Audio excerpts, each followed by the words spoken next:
Synergie pour l'éducation au numérique et aux médias, se nomme Synergie pour l'éducation au numérique et aux médias, se nomme Cap sur Dakar 2019.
Bonsoir.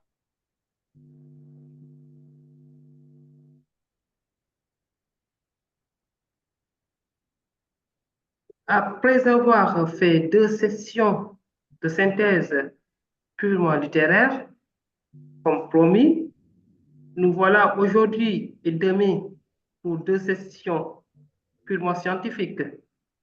Aujourd'hui, nous allons en découdre avec les sciences de la vie et de la Terre, et demain pour venir avec les sciences physiques.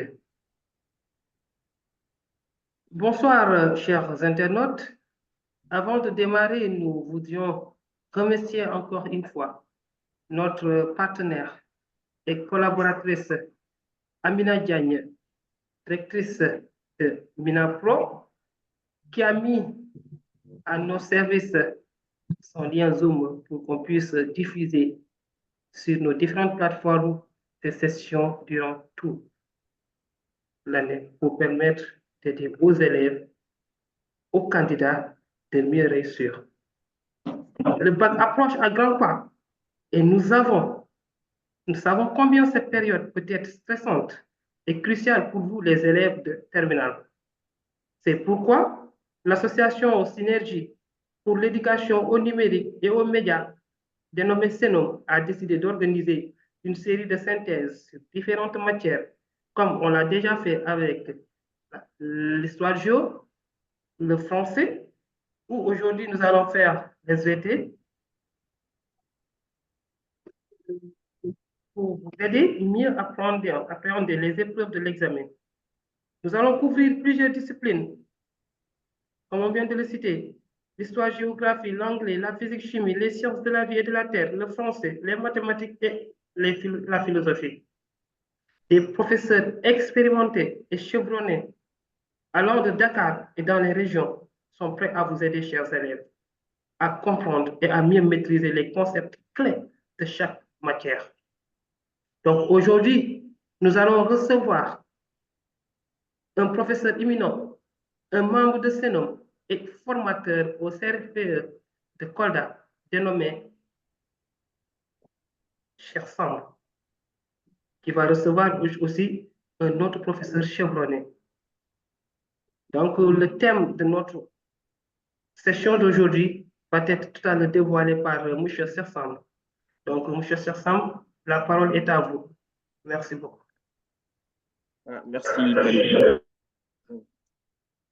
Merci, Selom. Aujourd'hui, nous avons le plaisir, un grand honneur, de vous présenter un thème d'une grande importance pour les élèves de la terminale S, notamment la génétique, et particulièrement la génétique classique, encore plus particulièrement encore les lois statistiques de la transmission des caractères héréditaires. Il faut d'emblée signifier qu'avant cette leçon, on a l'habitude de faire d'abord la reproduction. Et dans la reproduction, il y a 2 notions fondamentales que nous visitons, notamment donc la méiose et la fécondation. Et ces 2 aspects-là entrent ici dans le traitement des exercices parfois en génétique. Il faut d'emblée noter que la méiose et la fécondation sont deux phénomènes complémentaires par lesquels se fait ce qu'on appelle le brassage des gènes. Et ce brassage-là est responsable de ce qu'on appelle la diversité des individus d'une espèce. Et donc là, à travers la méiose, on peut avoir des gamètes, mais à travers la fécondation, on a ce qu'on appelle le rétablissement de la diploïdie. Et donc, ces deux phénomènes complémentaires et d'une grande importance, notamment en génétique. Surtout avec le brassage, dont M. Matar Diop sûrement va revenir de fond en comble. Il faut remarquer également que chaque individu se distingue, notamment par divers caractères. Et ces caractères peuvent être morphologiques, peuvent être physiologiques, ils peuvent être. Et ces caractères peuvent être héréditaires et sont le plus gouvernés par des gènes. Donc, on peut dire qu'ils sont l'expression, donc les caractères sont l'expression de ce qu'on appelle les gènes. Et la science maintenant qui étudie la transmission des caractères héréditaires, c'est ça qu'on appelle la génétique. Et donc, à noter que ce qui a permis la génétique d'arriver à ce niveau, c'est d'abord les travaux de Mendel. Mendel a travaillé sur les poids et c'est ce qui a lancé les bases, notamment de la génétique moderne, avec la découverte des facteurs qui deviendront plus tard ce qu'on appelle les gènes. Et donc, les lois-là ont été attribuées par la suite à Mendel, parce qu'il faut remarquer que c'est Mendel qui les avait découvertes, mais quand même qui ne les a pas énoncées. Et donc, ici, on va s'intéresser maintenant à ces lois. Donc, d'emblée, la première question qu'on va se poser, c'est quelles sont les principales lois de l'hérédité? Ensuite, est-ce qu'il n'y a pas des exceptions aux lois de Mendel? Et là, je vais donc, sans plus tarder, passer la parole à mon collègue M. Matar Diop, éminent prof de SVT, qui a eu à former beaucoup de générations et qui continue toujours de former encore des générations.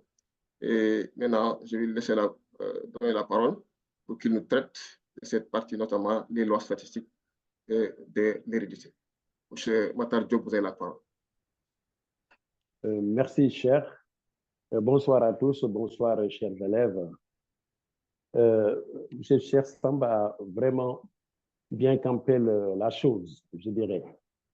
Nous nous proposons ici de parler un petit peu de la génétique.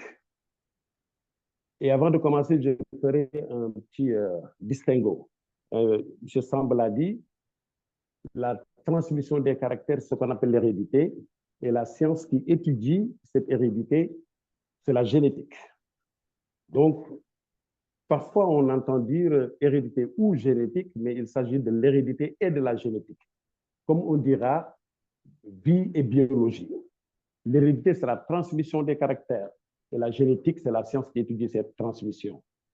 Et les lois qui régissent la transmission des caractères valent pour tous les êtres vivants, qu'ils soient animaux ou végétaux, et l'homme compris. Le problème, c'est qu'on ne peut pas faire de la génétique chez l'homme comme on le fait de façon formelle chez les autres êtres vivants. De sorte que cette partie du programme est divisée en deux, avec d'abord les lois de la transmission des caractères, les lois qui régissent l'hérédité, et ensuite l'hérédité chez l'homme. Et comme on a deux chapitres, les élèves ont tendance souvent à parler de génétique ici pour les lois et de hérédité dans le cas de l'homme. En réalité, il s'agit dans les deux cas de génétique, la science qui étudie la transmission des caractères. Il y a des obstacles pour l'étude de la génétique ou de la transmission des caractères chez l'homme. C'est pourquoi on l'a mis à part et ce chapitre sera traité ultérieurement par un autre collègue. Donc ici, on parlera des lois. La transmission des caractères se fait de la même façon chez tous les êtres vivants. Et il va de soi que si l'on veut que tout le monde fasse la même chose de la même façon, il faut qu'il y ait des lois que tout le monde respecte. Sinon, chacun le fera à sa manière. De sorte que, puisque la transmission des caractères, comme je l'ai dit tantôt, se fait de la même façon dans le monde vivant, chez les animaux comme chez les végétaux, il faut donc que cette transmission obéisse à des lois. Il n'y aura pas 1001 lois, il n'y en a que 3, dont les 2 premières seront très, très faciles à retenir. La troisième est un peu plus délicate peut-être à comprendre, mais il s'agit donc que de 3 lois. Et pourquoi justement il y a ces lois? Parce que la transmission des caractères se fait à travers des gènes. Et vous avez vu en première, justement, une leçon ou un chapitre sur la synthèse des protéines. Et vous avez vu que le début de la synthèse des protéines, c'est la transcription. C'est une sorte de copie d'une portion de molécules d'ADN. Et c'est cette portion de molécules qui permet la production ou la synthèse d'une protéine. Eh bien, la protéine plutôt, ce sera le caractère, et cette portion de l'ADN, c'est le gène. Donc, le gène sera une portion d'ADN.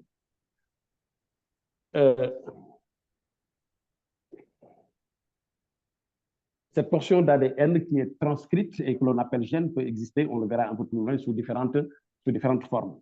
Et comme l'ADN est le même chez tous les êtres vivants, avec la succession de nucléotides, avec les mêmes bases, adénine, thymine, guanine, cytosine, il n'existe pas d'ADN animal et d'ADN végétal. Donc, c'est le même ADN, de sorte donc que la transmission à travers cet ADN-là se fera de la même façon. Et ces lois ont été découvertes par Mendel, qui malheureusement n'était pas compris de son temps. Les progrès de la microscopie ne permettaient pas de constater, de visualiser ces concepts. Il avait, je dirais, soupçonné l'existence de ces gènes sans savoir à quoi cela correspondait. Mais qu'est-ce qui l'a poussé à découvrir ces lois? Il faisait des croisements. Il travaillait donc sur des pois, c'était un moine autrichien qui travaillait sur des végétaux, en l'occurrence une plante, le pois, les pois chiches que vous connaissez.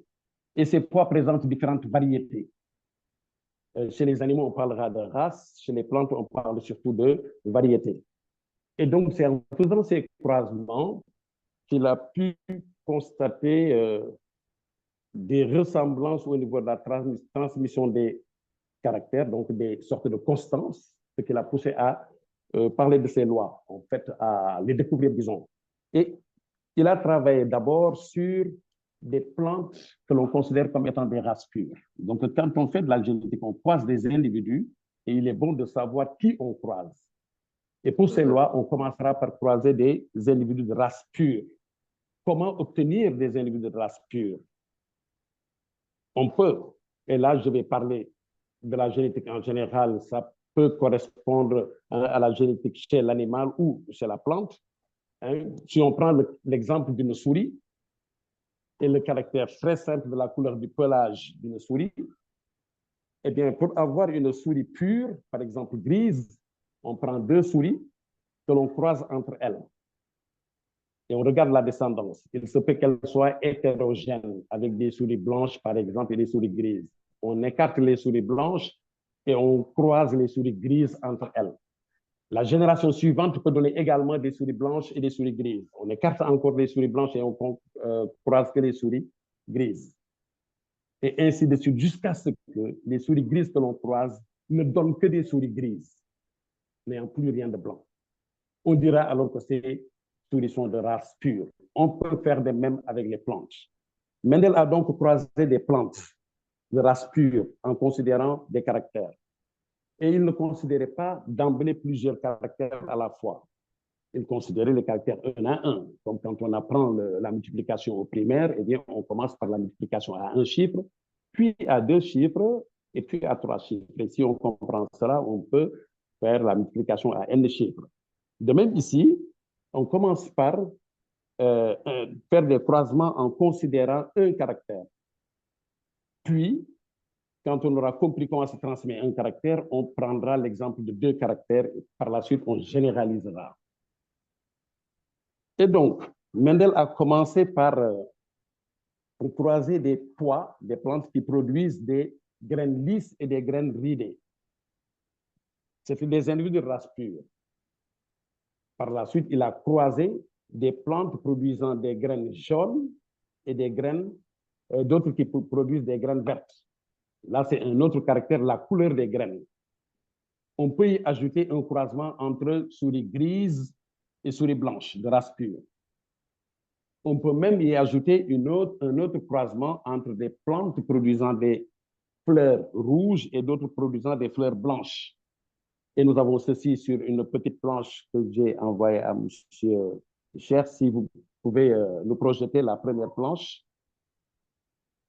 Bien, alors si je peux avoir avec mon écran, si je peux le montrer, si on peut mettre mon écran en évidence.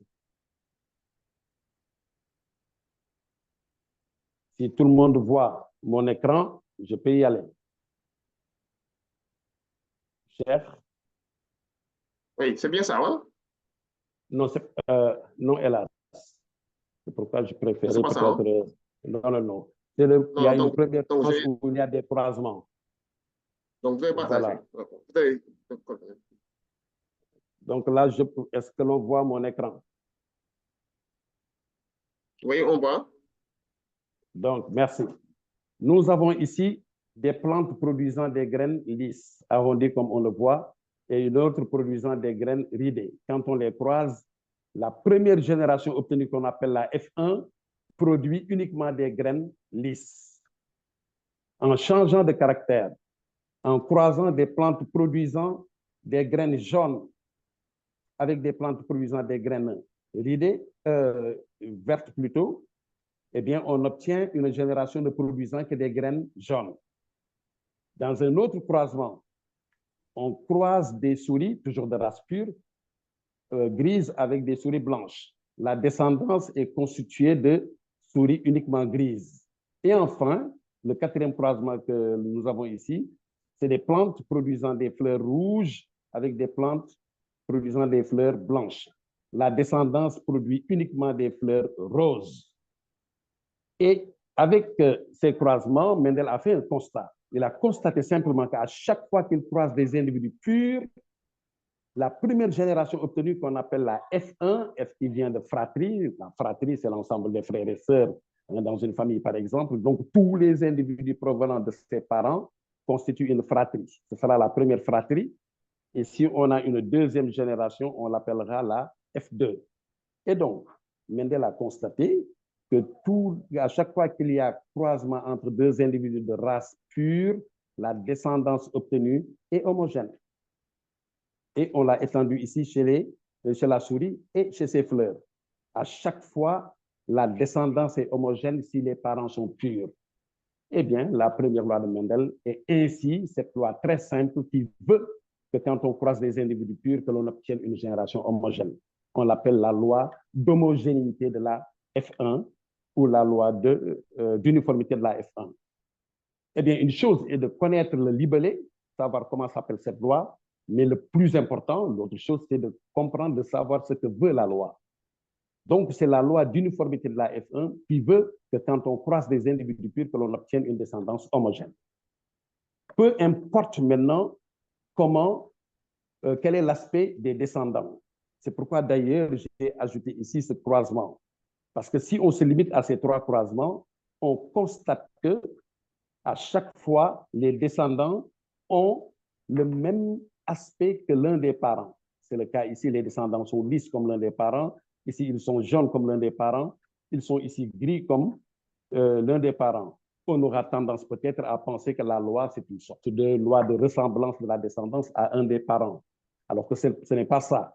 Là, la loi est bien vérifiée, mais les descendants, donc la F1 ne ressemble à aucun des parents. Donc, c'est la loi d'uniformité. Tous les individus de la F1 que l'on appelle des hybrides sont identiques.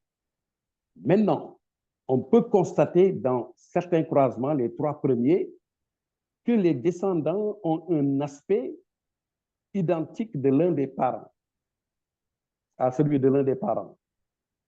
Cet aspect physique, donc la manifestation extérieure, ce que l'on voit, ce qui se manifeste, l'aspect extérieur, c'est ce qu'on appelle le phénotype. En génétique, il y a un certain jargon, je dirais, un certain vocabulaire, et il faudra connaître tous les mots. Il y a plein de mots que l'on rencontrera, déjà hérédité, ensuite génétique, race pure, et là, on parle de phénotype. Il s'agit de, pour chaque terme, connaître sa définition. Nous avons donc ici des individus qui ont le même aspect. On dira qu'ils ont le même phénotype. Mais ils sont différents parce que ceux-là, le parent est de race pure, alors que le descendant, au niveau de la F1, est un hybride. Il a reçu du lys de son parent lys et du ridé de l'autre parent, mais il ne manifeste que le lys. Et donc, le caractère qui se manifeste et qui semble cacher l'autre caractère, on le considère comme un caractère dominant. Et l'autre caractère qui ne s'est pas manifesté et qui est certainement présent, eh bien, sera un caractère récessif. Donc, nous avons cette notion de dominance et de récessivité.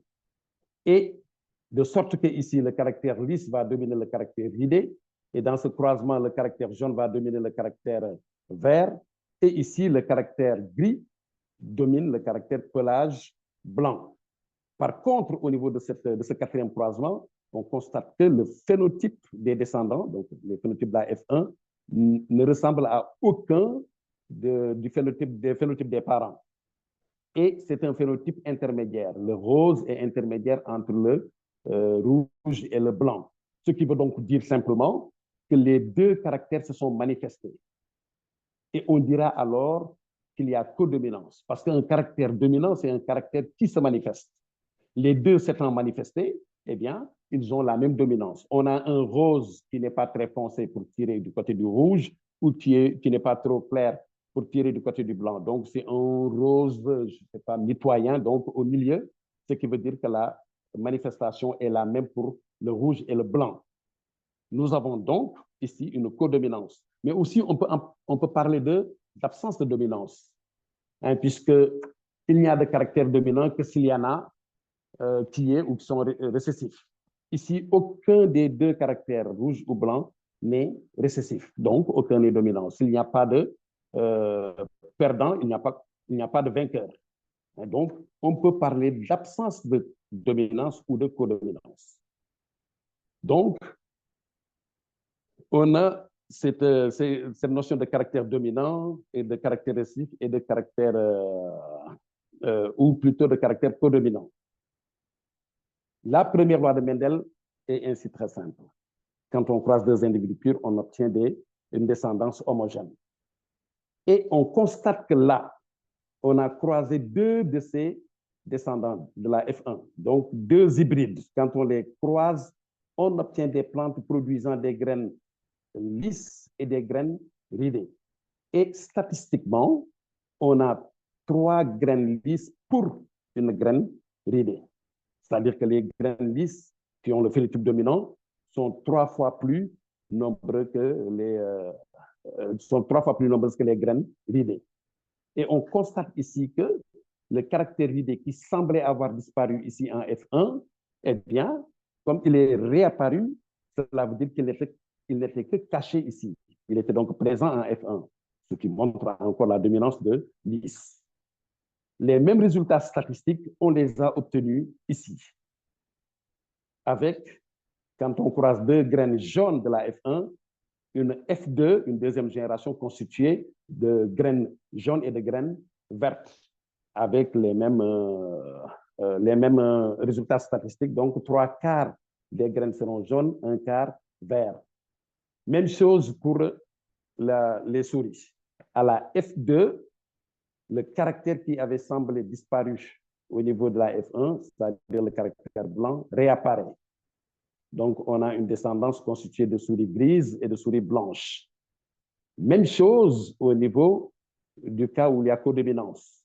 À la F2, on a 3 phénotypes. Des individus rouges, à fleurs rouges, d'autres à fleurs roses et d'autres à fleurs blanches. Qu'est-ce qui est constant au niveau de ces 4 F2? On constate que autant la F1 était homogène, autant ici la F2 n'est jamais homogène.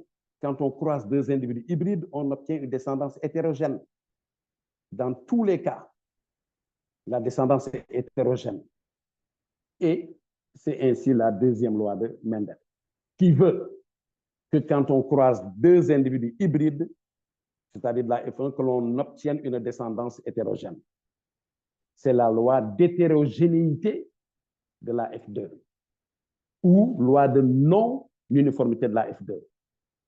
On l'appelle aussi la loi de pureté des gamètes, mais ça, on ne peut pas pour le moment le comprendre. Il faudra une certaine interprétation pour en arriver là. Donc, quand on croise des individus purs, on obtient une F1 homogène. Quand on croise des individus hybrides, on obtient une F2 hétérogène. Ce sont là très simplement les deux premières lois de Mendel. Il restera la troisième loi qui ne concernera pas le monohybridisme, parce qu'ici nous avons ce qu'on appelle un monohybridisme, c'est-à-dire un croisement dans lequel on suit la transmission d'un seul caractère. Si on suit la transmission de deux caractères, comme on le fera plus loin, on parlera de dihybridisme, puis de trihybridisme et après simplement de polyhybridisme. Donc, dans ce monohybridisme, on peut définir les deux premières lois, mais la troisième loi concernera au moins un dihybridisme. On y arrivera.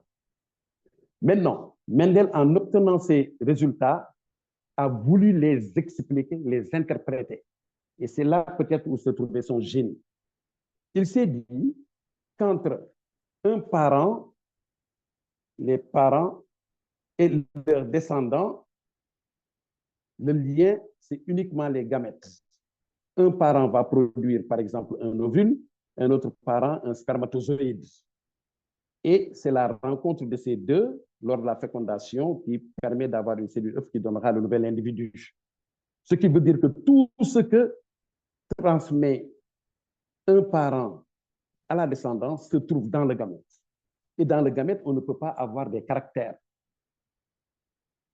Et donc, Mendel s'est dit, puisque les gamètes sont les seuls intermédiaires entre les générations, dans ces gamètes-là, il y a quelque chose qui sera responsable du caractère que l'on aura au niveau de la descendance. C'est quelque chose à quoi il correspond, il ne sait pas. Il a dit qu'il y a simplement un facteur dans les gamètes qui sera responsable des caractères que l'on aura. Pour donner un exemple simple, c'est un peu comme quand on voit quelqu'un donner une enveloppe à quelqu'un d'autre, celui-ci s'en va et revient avec un ordinateur, par exemple. On dira qu'il lui a transmis, il lui a donné un ordinateur. Mais ce n'est pas en réalité un ordinateur qu'il lui a donné. Il lui a donné une enveloppe. Qu'est-ce qu'il y a dans l'enveloppe? On ne sait pas. C'est peut-être de l'argent, c'est peut-être un chèque, c'est peut-être un mot. On ne sait pas. On dira simplement que dans l'enveloppe, il y a de quoi avoir un ordinateur. Eh bien, Mendel s'est dit que dans les gamètes, il y a de quoi, il y a un facteur qui sera responsable des caractères que l'on aura. De sorte que ici, l'individu, le parent pur, va produire des gamètes dans lesquels il y aura un facteur qu'il va appeler, qui sera responsable de la forme lisse, et ce facteur, il l'a appelé L. Donc, si on a ce facteur L provenant d'un parent, l'autre parent qui est ridé va transmettre un facteur R. Et on choisit d'écrire le L en majuscule parce que c'est lui qui va se manifester pour montrer donc la dominance de cette version, de ce facteur. Eh bien, on l'écrit en majuscule et l'autre qui sera récessif en minuscule. Les deux facteurs vont cohabiter chez l'hybride. L'hybride va recevoir les deux. Et s'il reçoit les deux, il en aura donc, il aura deux facteurs. Il n'y a pas de raison qu'un individu ait deux facteurs et que d'autres n'en aient qu'un. Ce qui veut dire que le parent pur ici a un deuxième facteur qui est le facteur L. Donc, il a deux facteurs L, l'autre parent a deux facteurs R. Et lors de la formation des gamètes, ces deux facteurs vont se séparer. Dans chaque gamète, on aura un facteur. Et comme les facteurs sont identiques, tous les gamètes vont contenir le même facteur. Là aussi, l'individu produira des gamètes contenant chacun le facteur R. Lors de la fécondation, une seule combinaison est alors possible. C'est celle qui permet, cette rencontre-là, un gamète contenant R qui rencontrera forcément un gamète contenant L. Tous les descendants donc vont recevoir L et R. Comme le facteur L domine le facteur R, eh bien, il va se manifester seul et l'individu aura des graines lisses. Ce sera la même chose pour les autres. Ici, cet individu jaune va produire un facteur que l'on peut appeler J. Il va produire des gamètes contenant un facteur que l'on peut appeler J et celui-là, un facteur que l'on peut appeler V. Les deux facteurs se retrouveront chez les hybrides et le facteur J va seul se manifester pour donner le caractère jaune. Donc, il est dominant, on pourra l'écrire grand J. Celui-là, donc, aura comme facteur J et J, celui-là V et V, et les descendants auront J et V. Même chose partout. Ici aussi, on aura un facteur grand G pour gris, un facteur petit b pour blanc.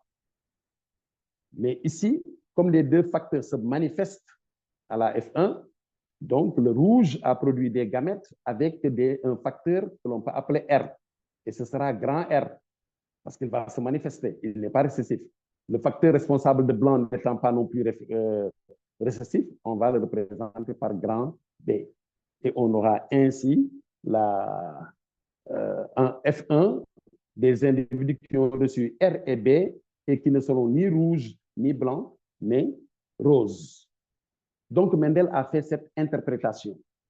Arrivé à la F2, ici, pour expliquer la F2, les hybrides ont produit des gamètes.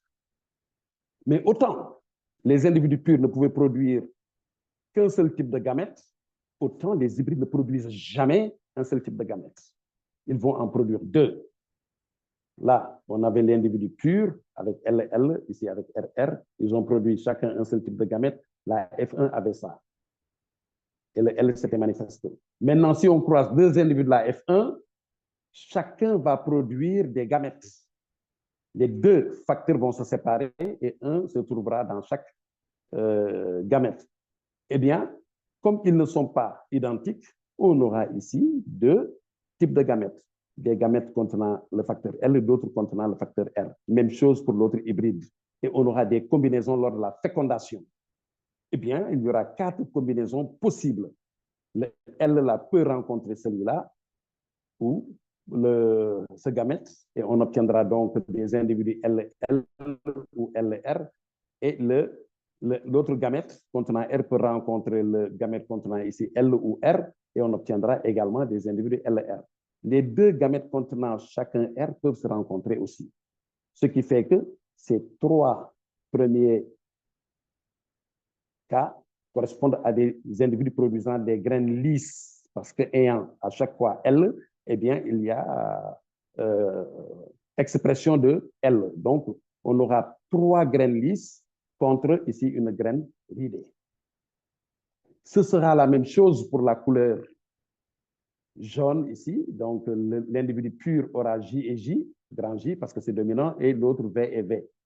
Un seul type de gamète pour chacun. Et à la F1, on a ça. À la F2, il y aura d'abord séparation des deux gamètes, des deux facteurs et 2 types de gamètes. 4 combinaisons qui donnent ça. Tous ces individus, ces 3 seront jaunes contre un vert. Ici, même chose. À la F2, on aura 3 gris contre un blanc. Mais pour le cas où il y a codominance, les hybrides vont produire 2 types de gamètes. Et j'ai mis ça un peu plus clair ici. Donc, les parents étaient purs. Les hybrides, là, on produit chacun 2 types de gamètes. Et nous avons ici les 4 combinaisons avec des individus RR qui seront à fleur rouge, la moitié à fleur rose et l'autre quart à fleur blanche. Donc, on aura ici un quart d'individus comme ça, un demi des individus qui sont hybrides et roses et un quart qui sont purs et blancs. Et ce sont ces résultats qu'on nous avait proposés ici. On avait à la F2 un rouge pour 2 roses et un blanc. Ainsi donc, nous avons cette interprétation. Avec ça, Mendel a pu expliquer ce qui se passe. On a bien compris pourquoi la F1 est homogène et pourquoi la F2 est hétérogène. La F1 est homogène parce que tous les descendants reçoivent la même chose, les parents ne produisant qu'un seul type de gamète.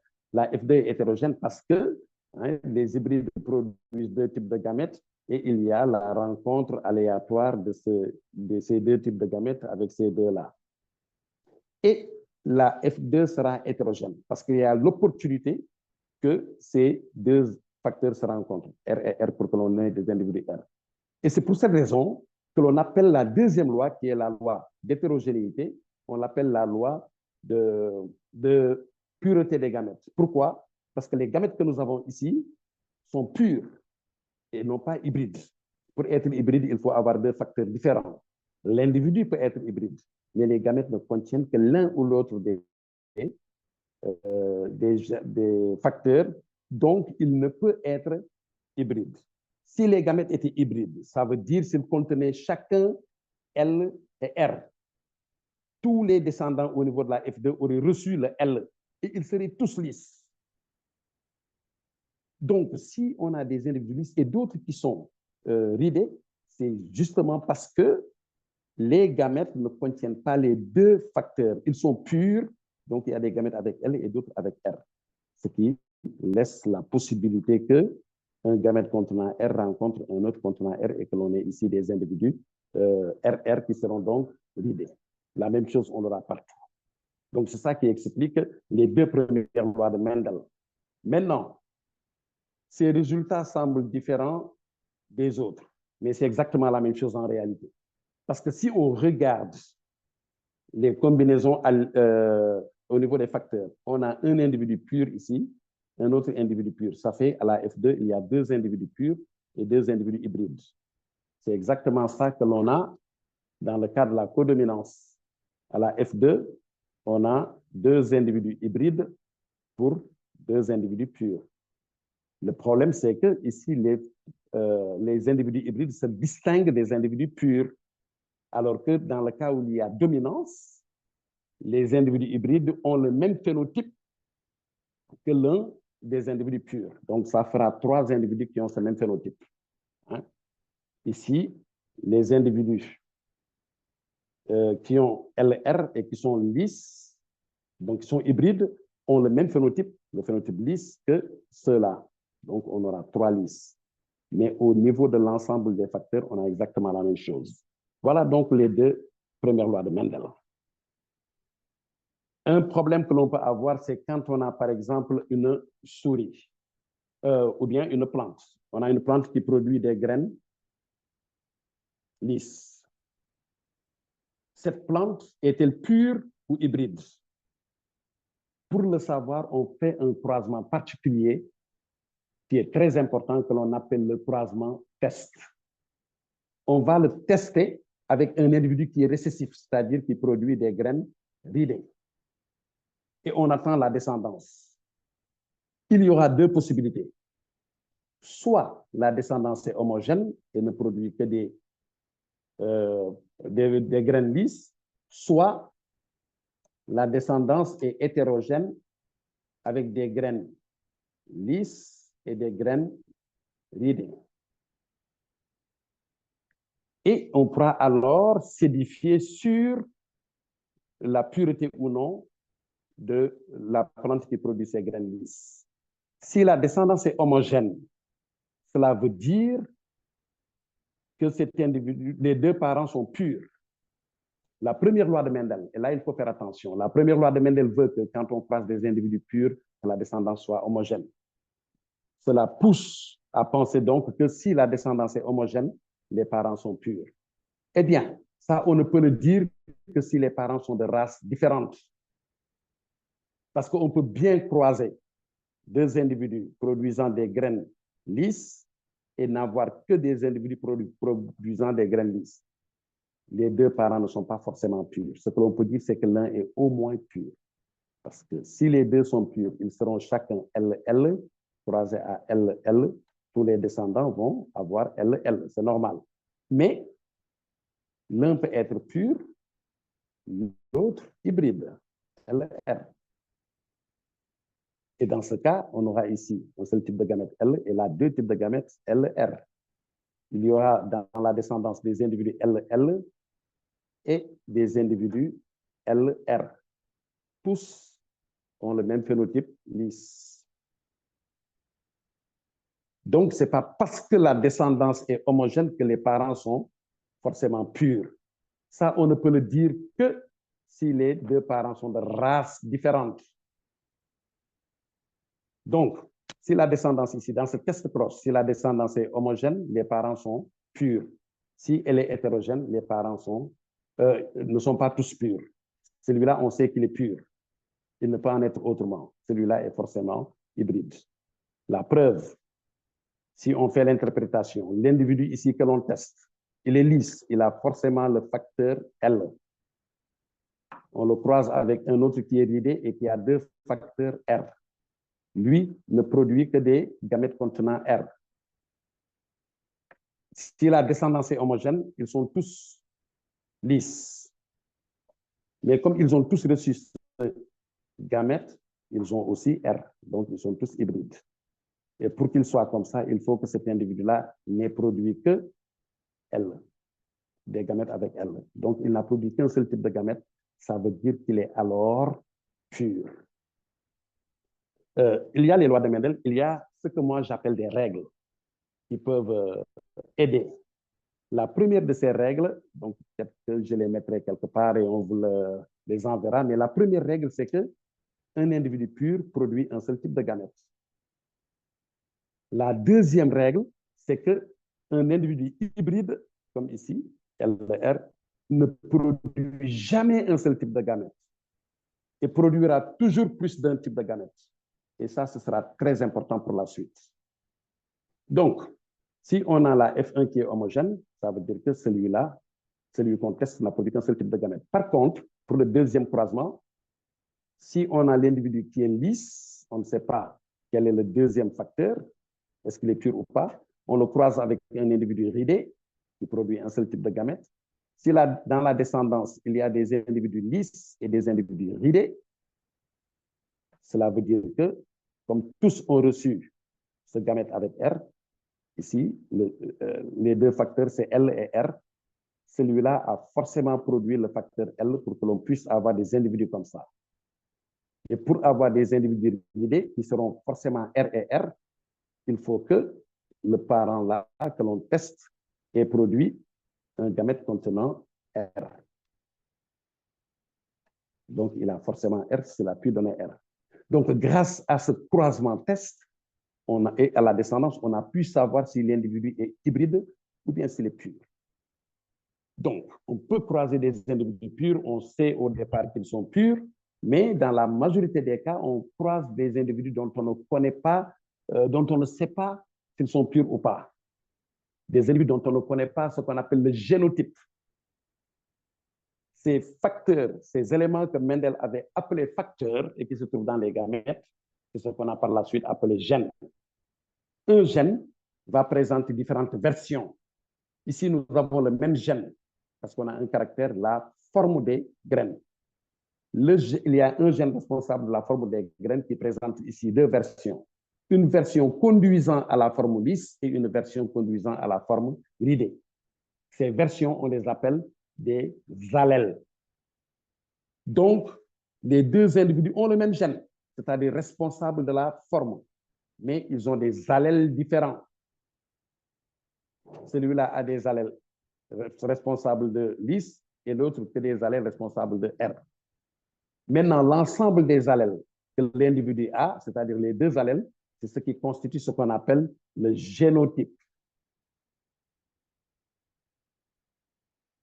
Le génotype qui va déterminer le phénotype.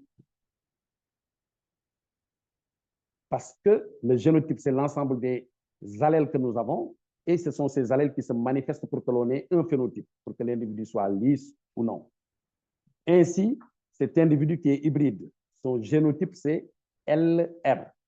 Il a les 2 facteurs différents. Et le L se manifeste.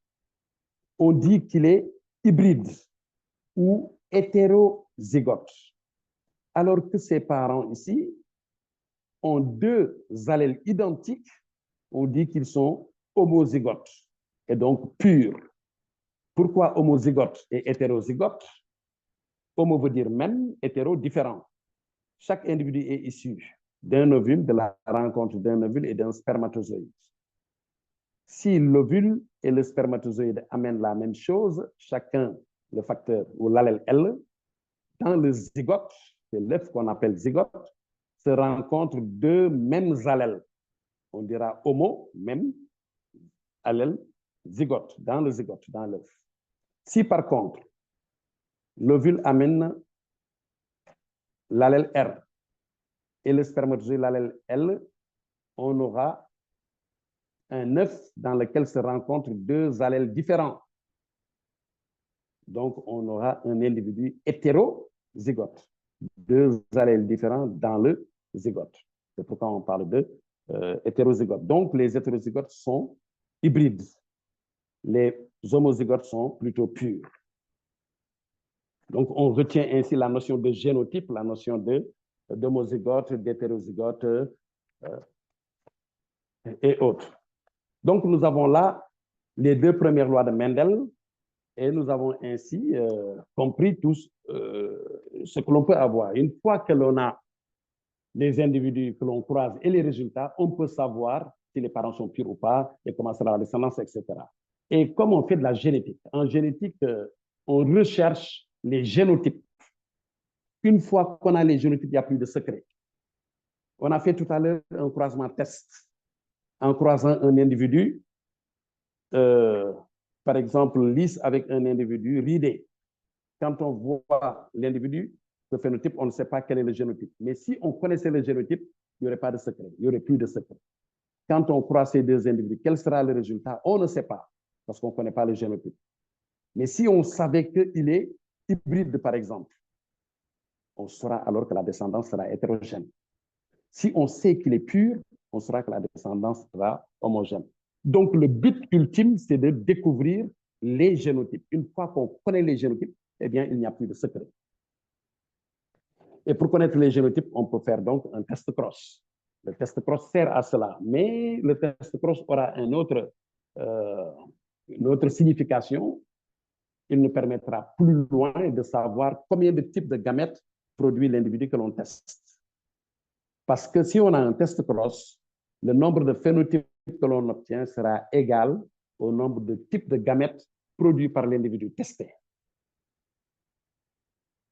Je disais tout à l'heure qu'on peut avoir des règles. La première règle, c'est qu'un individu pur produit un seul type de gamète. Deuxième règle, un hybride produit toujours plus d'un type de gamète. Ce qu'on peut considérer comme une troisième règle, c'est que dans un test cross, le nombre de phénotypes obtenus est égal au nombre de types de gamètes produits par l'individu testé. Ici, on ne savait pas que l'individu était pur. On l'a testé ici, on a obtenu un seul phénotype. Au finish, il a produit un seul type de gamète. Là, on ne savait pas que l'individu était hybride. On l'a testé, on a obtenu deux phénotypes. Au finish, il a produit deux types de gamètes. Donc, si on a deux phénotypes, l'individu testé a produit deux types de gamètes. Si on a un phénotype, l'individu testé a produit un seul type de gamète. Donc, on peut retenir cela. Les proportions des phénotypes sont égales également aux proportions des gamètes. Ça sera important pour la suite. Donc, avec ça, on peut passer à un dihybridisme parce qu'on a tout compris au niveau de du monohybridisme. Mendel a par la suite donc fait ce croisement. On a des individus jaunes produisant des graines jaunes et lisses, croisés avec des individus produisant des graines ridées et vertes. Donc là, on a un dihybridisme parce qu'on considère deux caractères. La forme, lisse ou ridée, et la couleur jaune ou verte. Eh bien, la F1 que nous avons ici, la première génération constituée d'hybrides, est constituée de plantes produisant des graines lisses et jaunes. Cela veut dire que le jaune domine le vert et le lisse domine le ridé. Après, il y a eu un croisement entre deux individus de la F1 et on a obtenu une F2 hétérogène avec 4 phénotypes. Et donc, les deux premières lois de Mendel sont respectées. La F1 homogène, la F2 hétérogène. Et on a obtenu ici 4 phénotypes avec des proportions bien particulières. Sur 16 individus, les 9 seront double dominants, c'est-à-dire seront jaunes et lisses. Leurs deux caractères sont dominants. On aura 3 sur les 16 qui seront ridés et jaunes. 3 qui seront lisses et verts.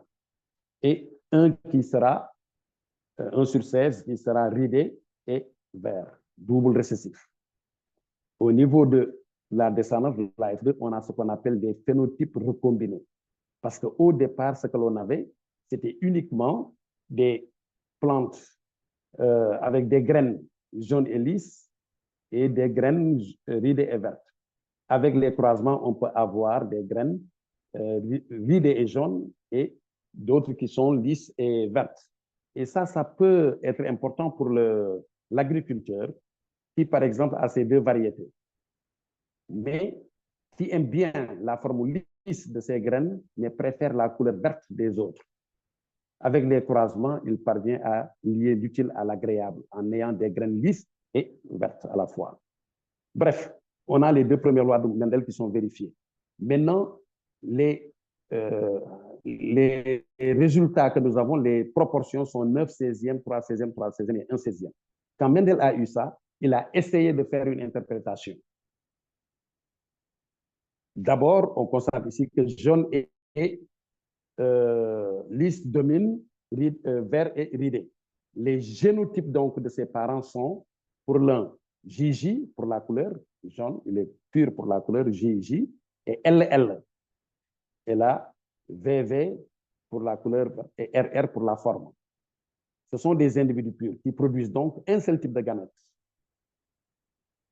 Et là, on a dans un gamète, ça pourrait être aussi l'objet d'une règle, on pourrait dire que dans un gamète contient un allèle de chaque gène. Parce que certains peuvent penser que cet individu va produire des gamètes contenant J et des gamètes contenant L. Eh bien non, dans le gamète, on aura un allèle de chaque gène.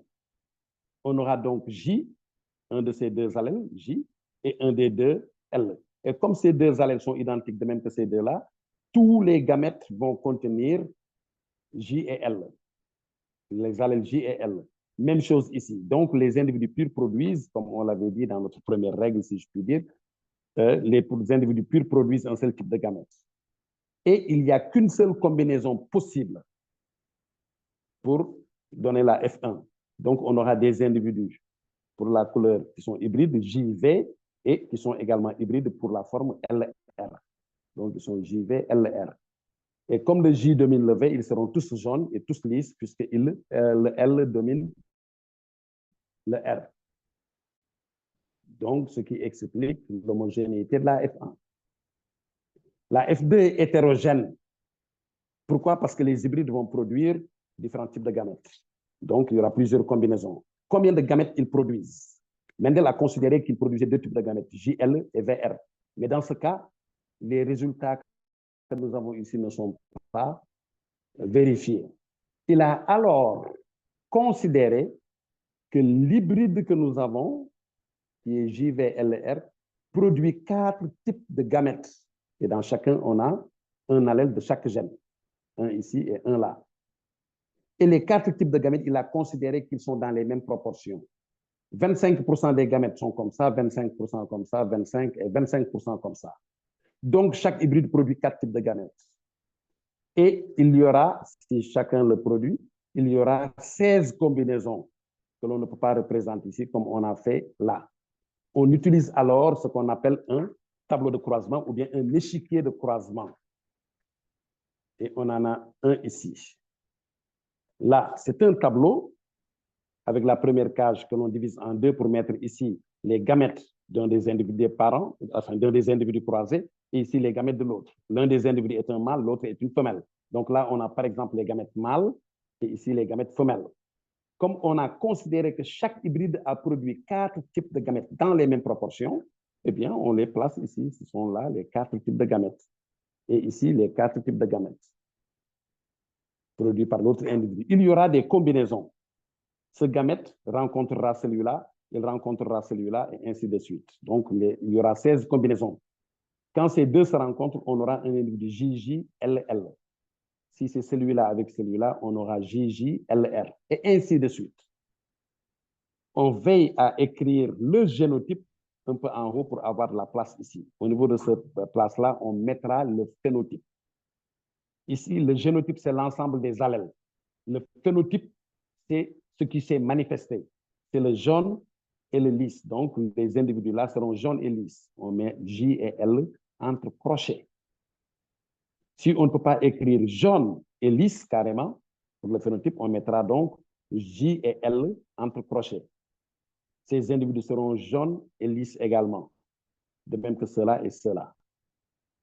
Si je prends ceux-là, par exemple, qui sont issus de la rencontre entre VR et JR, on aura donc comme génotype JVRR. Ils seront jaunes et iridés. C'est ça le phénotype. On remplit donc le tableau et on compte les phénotypes. Ceux qui sont jaunes et lisses, ils sont combien? 1, 2, 3, 4, 5, ici 6, 7, 8 et 9. Donc, il y a bien 9 individus qui sont jaunes et lisses. Ceux qui sont jaunes et ridés, il y en a ici un deuxième ici, donc 1, 2 et un troisième. Jaune et ridé, ils sont 3. Et vert et lisse, il y en a un ici, un deuxième, un troisième. Donc, il y a 3 sur les 16 qui sont verts et lisses et un seul qui est vert et ridé, qui est double récessif. Donc, ces résultats, les 9, 3, 3, 1, c'est ce qu'on nous avait proposé au niveau des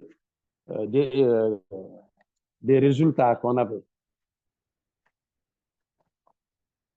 Donc là, on avait effectivement 9 16e, 3 16e, 3 16e, 1 16e. Donc le scénario semble le bon. Et quel est le scénario? Qu'est-ce qu'on a considéré? On a considéré que l'hybride a produit 4 types de gamètes dans les mêmes proportions.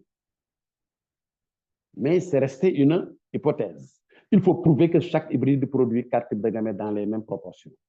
Pour cela, qu'est-ce qu'on fait? On prend un hybride et on le teste. On fait un test cross. Le test cross, on l'a dit tout à l'heure, il permet de déterminer le nombre de gamètes produits par l'individu testé. Parce que ce nombre de gamètes sera égal au nombre de phénotypes obtenus. Et Mendel avait fait ce test cross. Et il avait obtenu, en le faisant, 4 phénotypes dans les mêmes proportions. Donc, il a testé un individu JL, donc JVLR, avec un individu VVRR. Celui-là ne produit que des gamètes VR. Et ces gamètes n'interviendront pas dans la descendance parce qu'ils sont récessifs. Ils contiennent des allèles récessifs. Donc, on ne fait pas ce test cross pour connaître le génotype de cet individu. On sait que c'est un hybride. Donc, c'est un hybride, on connaît le génotype. Mais on le teste pour savoir combien de types de gamètes il produit. Et on a obtenu ici 4 phénotypes. Des individus JL, jaune et lisse, des individus jaunes et ridés, d'autres qui sont verts et lisses, et d'autres qui sont encore verts et ridés. On a 4 phénotypes. Donc, on peut dire que l'hybride a produit 4 types de gamètes dans les mêmes proportions, puisque ces phénotypes sont dans les mêmes proportions. Pourquoi on peut le dire? Ces individus-là, qui sont jaunes et lisses, ont reçu bien sûr ce gamète. Donc, ils ont comme génotype J, comme ils sont jaunes, ils ont le J, ils ont reçu le V, ils sont JV, ils sont lisses, ils ont L, ils ont reçu le R, ils sont donc JVLR. Pour obtenir de tels individus, cet individu, le testeur a donné VR, il faut forcément que celui-là ait donné JL pour que l'on puisse avoir de tels individus.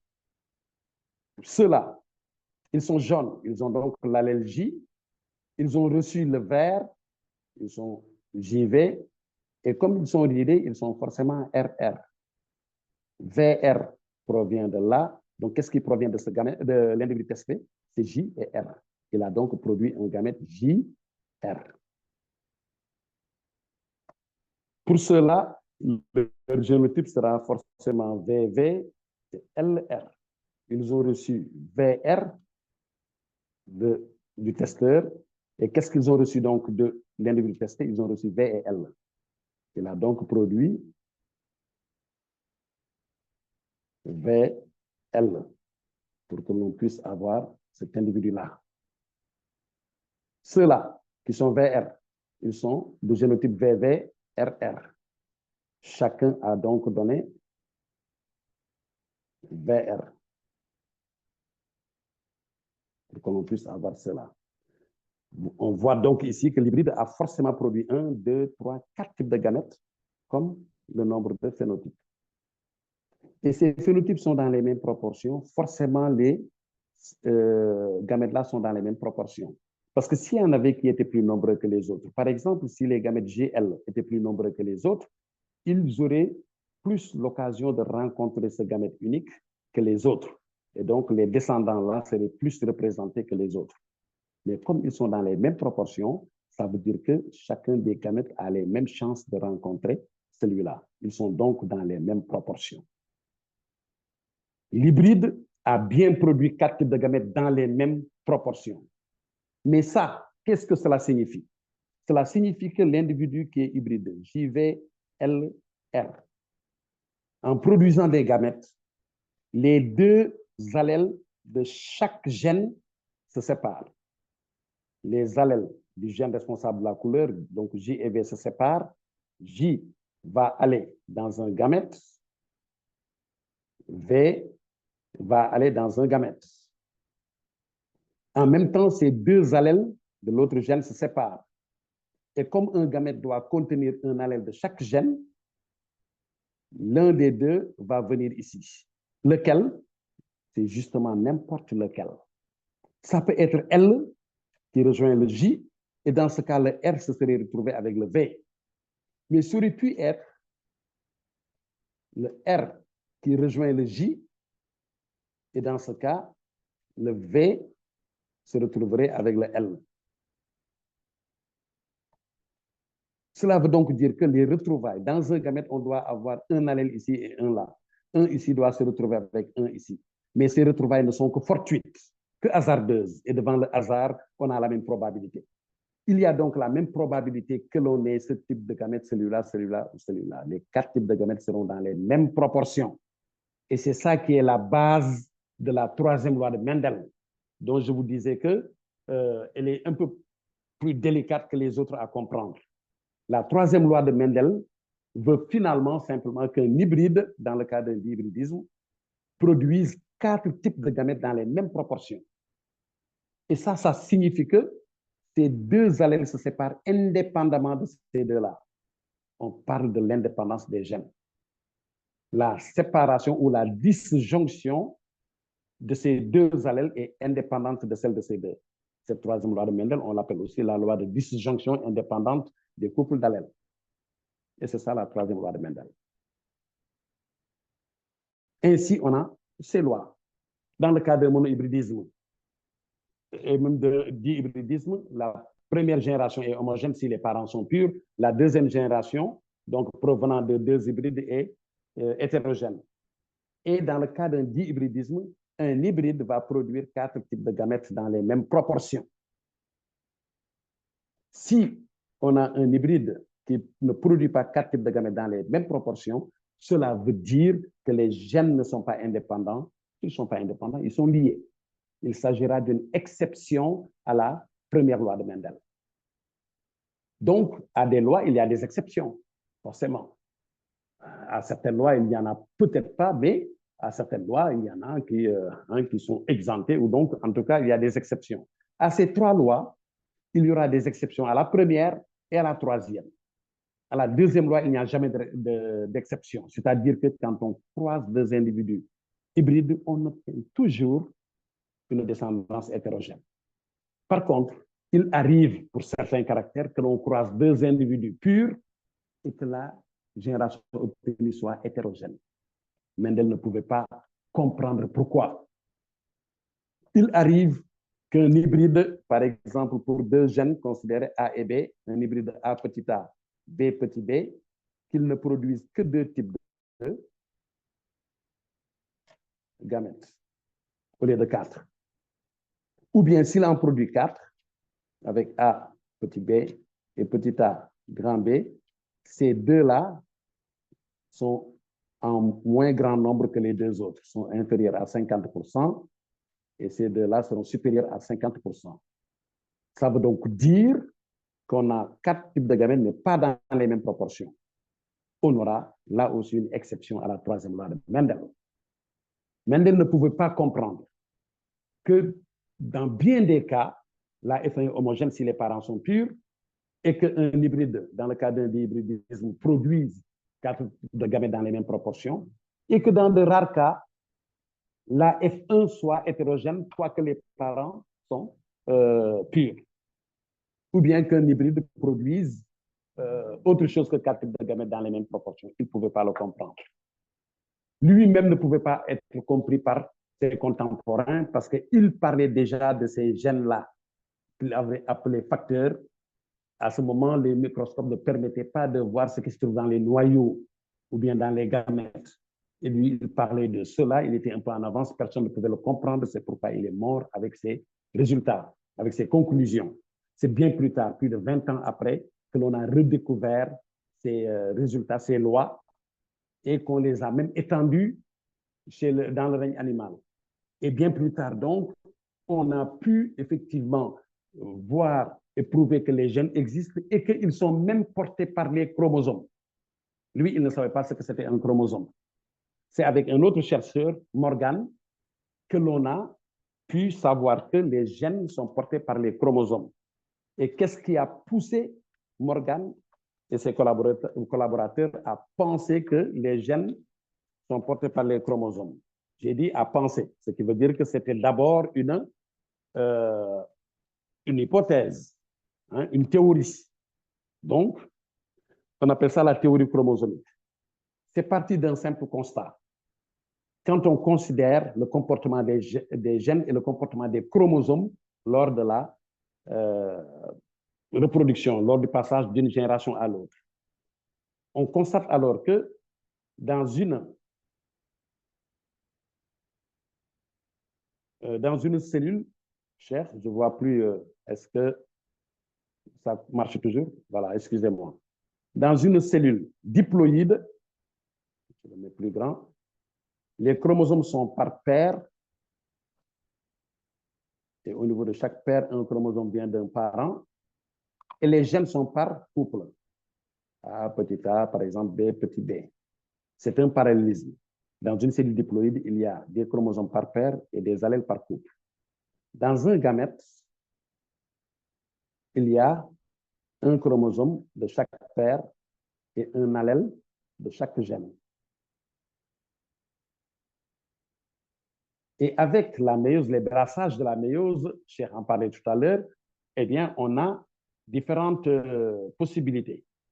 Ce n'est pas parce que ces 2 chromosomes bleus, que j'ai représentés en bleu, sont d'origine, par exemple, paternelle, de même origine, qu'ils se retrouveront forcément dans les mêmes gamètes. Ça peut arriver, et les 2 autres qui ont la même origine peuvent se retrouver dans les mêmes gamètes, mais avec le brassage interchromosomique, on peut avoir un chromosome d'origine paternelle et pour l'autre père, un d'origine maternelle. C'est ce mélange qu'on appelle le brassage entre les chromosomes ou interchromosomique. On a 4 possibilités. Hein? Ça, on l'a vu avec la méiose. En même temps, les allèles que nous avons se répartissent dans les gamètes de façon aléatoire. Ce n'est pas parce que les 2 allèles-là sont dominants qu'ils se retrouvent dans les mêmes gamètes. Ils peuvent se retrouver dans les mêmes gamètes. Les 2 récessifs peuvent se retrouver dans le même gamète. Mais on peut avoir grand A et petit b, petit a et grand B. Donc, on constate que dans les gamètes, il y a aussi un parallélisme. Là où nous avons un chromosome de chaque paire, on a un allèle de chaque gène. Et là où la distribution des chromosomes est aléatoire, avec 4 possibilités équiprobables, eh bien, nous avons une distribution allélique des allèles qui est aussi aléatoire, avec 4 combinaisons équiprobables. Cela a fait penser donc que les gènes peuvent être portés par les chromosomes. Et si on les fait porter par les chromosomes, ça ne change pas, ça ne change rien. En considérant donc que les gènes se trouvent quelque part sur le chromosome au niveau de ce qu'on appelle un locus. Sur la grande paire de chromosomes se trouve par exemple le gène A. Ici, on peut mettre l'allèle A, qui provenait donc de ce chromosome provient d'un parent. L'autre parent qui était récipient a donné ce chromosome avec l'allèle petit a. Donc, les deux se trouvent au même niveau sur les chromosomes. Mais c'est le même gène. C'est les allèles qui diffèrent. Et c'est parce que les deux chromosomes portent les mêmes gènes qu'ils sont homologues. Mais ils ne portent pas forcément les mêmes allèles. Dans ce cas, ils sont différents. Et sur ce chromosome-là, au niveau de ce locus, on aura le grand B et ici, le petit b. Dans les gamètes qui sont produits, on aura 4 combinaisons possibles. On peut avoir ces deux gamètes, ces deux chromosomes, et donc grand A sera ici avec grand B. Et dans un autre gamète, ces chromosomes d'origine maternelle, par exemple, et on aura petit a et petit b. Dans un autre chromosome, dans un autre gamète, excusez-moi, on a une autre combinaison avec le brassage interchromosomique. Donc, on aura ici grand A, petit b, et enfin, pour la 4e possibilité, on a cette combinaison chromosomique avec ici petit a et grand B. Ça ne change rien. On a ici 2 chromosomes par paire dans la cellule diploïde et 2 allèles par gène. Dans les gamètes, un chromosome de chaque paire et un allèle de chaque gène, avec une distribution aléatoire. Donc, les gènes sont portés par les chromosomes. Et si on considère que les gènes sont portés par les chromosomes, on peut revisiter les lois de Mendel. Croiser une plante à fleurs à graines jaunes et une autre à graines vertes pures. Et on fait l'interprétation en représentant les gènes sur les chromosomes. Donc, on a ici une paire de chromosomes qui portent les gènes. Un parent pur aura J et J, donc sur cette paire de chromosomes. L'autre parent pur aura ces chromosomes, la même paire, et à la place, donc au niveau du même gène, là, on a la version V pour vert. Donc, c'est le même gène. Les allèles sont différents. Chacun produira un seul type de gamète. Lors de la méiose, les deux chromosomes se séparent. On le sait, à part au niveau de lors de la première division de méiose, en anaphase 1, les chromosomes homologues se séparent. Et comme ils portent le même gène, tous les gamètes contiendront ce chromosome avec J. Même chose ici, une seule combinaison est possible et on aura ici les hybrides qui ont reçu ce chromosome avec J et celui-là avec V. Ils vont manifester le J, ils seront tous jaunes. Donc, on a ici 2 chromosomes homologues qui portent le même gène, c'est-à-dire responsable de la couleur, mais pas la même version, pas les mêmes allèles. Si on croise 2 hybrides, chacun va produire des gamètes, les 2 chromosomes vont se séparer. Celui-là contenant J, portant J, se retrouve dans un gamète, et celui portant V se retrouve dans un autre gamète. On a 2 types de gamètes. Là aussi, 2 types de gamètes, et on a 4 combinaisons possibles. On aura ici des individus JJ, JV, 2 fois, et VV. Donc, si on considère que les gènes sont portés par les chromosomes, ça ne change en rien l'interprétation que l'on faisait avec Mendel. Dans le cas d'un dihybridisme, c'est la même chose. Si on considère 2 caractères, la couleur et la forme, un individu pur, jaune et lisse, va porter sur une paire de chromosomes le gène responsable de jaune, de la couleur, et sur une autre paire, le gène responsable de la forme. Comme il est jaune et lisse, eh bien, et pur, on aura JJ, LL. L'autre sera vert, aura des graines vertes et iridées. Eh bien, sur une paire de chromosomes la plus grande, l'équivalent de celle-là, on aura le même gène responsable de la couleur, mais avec des allèles V. Ici, avec des allèles R. La descendante, donc les gamètes sont d'un seul type. Dans un gamète, on a un chromosome de chaque paire et on aura un allèle de chaque gène. Même chose ici. Tous les descendants reçoivent ça. J, V, L et R. Et donc, seront jaunes et lisses. Ils vont produire des gamètes quand on les croise pour avoir la F2. Lors de la formation des gamètes, et on a vu à la méiose que lors de la première division de méiose, les bivalents se forment et il y a séparation des chromosomes homologues avec un brassage interchromosomique. Un chromosome ici se retrouvera avec un là dans un gamète. Ça peut être deux chromosomes de même origine ou d'origine différente. Donc, nous avons ce brassage interchromosomique et on aura 4 types de gamètes. On voit bien que la séparation de ces deux chromosomes et donc de ces deux allèles est indépendante de la séparation de ces deux-là. On voit donc qu'ici, il y a 4 types de gamètes dans les mêmes proportions, conformément à la 3e loi de Mendel. Ainsi, la théorie chromosomique est compatible avec les lois de Mendel. Cette théorie chromosomique nous permettra de comprendre les exceptions aux lois de Mendel. Mendel, dans certains cas, a croisé des individus en considérant d'autres caractères, bien sûr, mais a constaté que, tout en étant pure, leur descendance était hétérogène. On va prendre ici un exemple chez la drosophile. Jusqu'à présent, on n'a pas parlé de drosophile, alors que dans la moitié des exercices de génétique, on travaille sur les drosophiles. Les drosophiles, c'est une espèce de vinaigre, Drosophila. Et on utilise la drosophile parce qu'elle est c'est un très bon matériel de génétique pour plusieurs raisons. D'abord, c'est un petit animal avec des caractères bien tranchés. Les ailes que l'on voit bien, et c'est des diptères, donc avec une paire d'ailes. On a également un corps, l'abdomen, qui peut avoir une couleur grise ou noire. On a les yeux. Les insectes, en général, ont de gros yeux parce qu'il y a plusieurs yeux. Bon, on n'entre pas dans les détails, mais on peut avoir des yeux blancs et des yeux plutôt rouges ou d'autres couleurs.